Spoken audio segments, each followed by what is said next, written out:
This week, the World Health Organization handed down its inquiry into the origins of COVID-19, and it was embarrassingly inadequate. The investigation was a failure. They found nothing, with crucial data sets withheld by Chinese authorities. The Wuhan Institute of Virology did not open its books, and patient details of the first 70 people who fell sick with COVID were denied. No information on patient zero. And the report all but gave credence to China's propaganda that COVID may have arrived in Wuhan through frozen food. Now, in light of all of this, I think it's worth looking at the people who led this investigation. The Daily Mail in the UK reported last year that the WHO allowed China to vet the scientists who were taking part in this inquiry. Well, now Sky News has discovered that 3 of the investigators have previously been involved with Chinese institutions. The head of the mission, Dr. Peter Ben Embarek, used to advise the Chinese government. He used to work in WHO's China office, where he was, and I quote, providing policy and technical advice to the government of China on food safety and nutrition issues. He also received an award from the Chinese government in 2017. Here he is, second from the right, receiving the Scientific Spirit Award of the Chinese Institute of Food Science and Technology. Then there's another WHO member, Dr. Marion Koopmans, who was in 2008 appointed as a scientific consultant of the Guangdong Provincial Centre for Disease Control and Prevention. Apparently, she thinks there's no need for other countries to independently verify the data from China. Have a look at this on Twitter. She shared a news story that the US would not accept the WHO findings without verification. Of course they shouldn't. But she said of it, and so it starts. No need to wait for the report, right? So that's 2 investigators so far with links to Chinese institutions. And here's a third, Peter Daszak. Peter is the president of EcoHealth Alliance, which has received millions of dollars in funding to work on coronaviruses, often in conjunction with the scientists at the Wuhan Institute of Virology. He's worked for 15 years with the Wuhan Institute, the very laboratory he's meant to be independently investigating.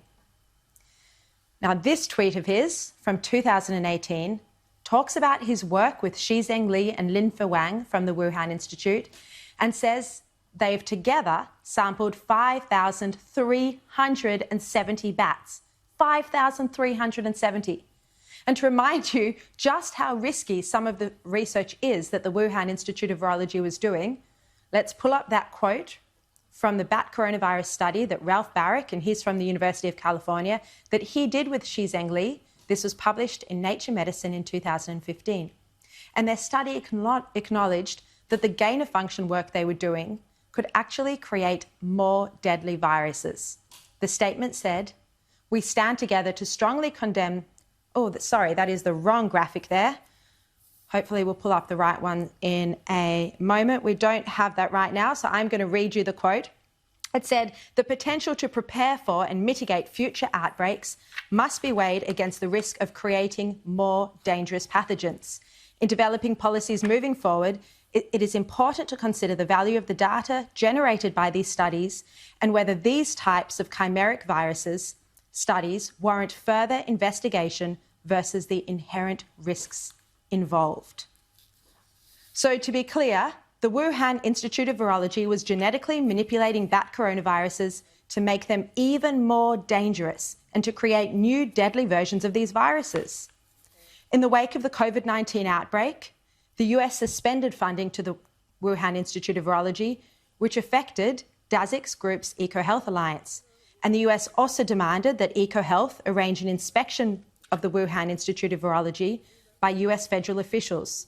They also asked him to obtain a vial of the SARS-CoV sample used to determine the virus's genetic sequence. But in an interview with Nature Journal, Daszak said these demands were heinous and absurd and outside of his remit.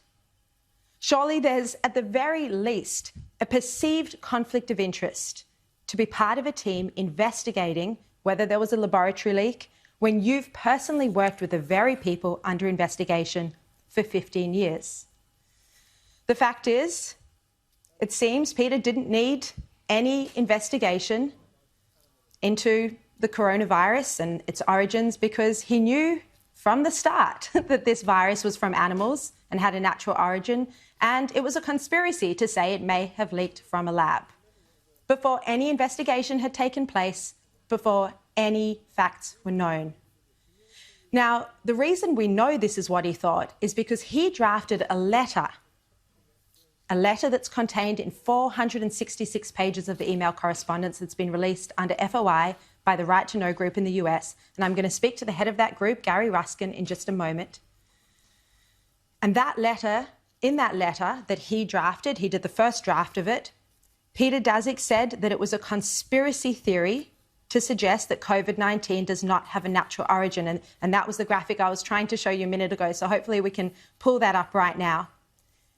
In that statement, he said, and this was a statement that Peter Daszak got 27 scientists to co-sign, and it was published in the Lancet Medical Journal. This was in February 6 last year, before any global travel bans really had taken part, before anyone really understood just how serious this virus was. Peter Daszak was co-opting 27 scientists to sign a letter saying it was a conspiracy to suggest that the virus might have started in a lab.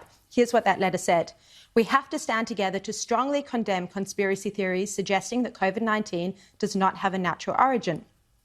Conspiracy theories do nothing but create fear, rumours and prejudice that jeopardise our global collaboration in the fight against this virus.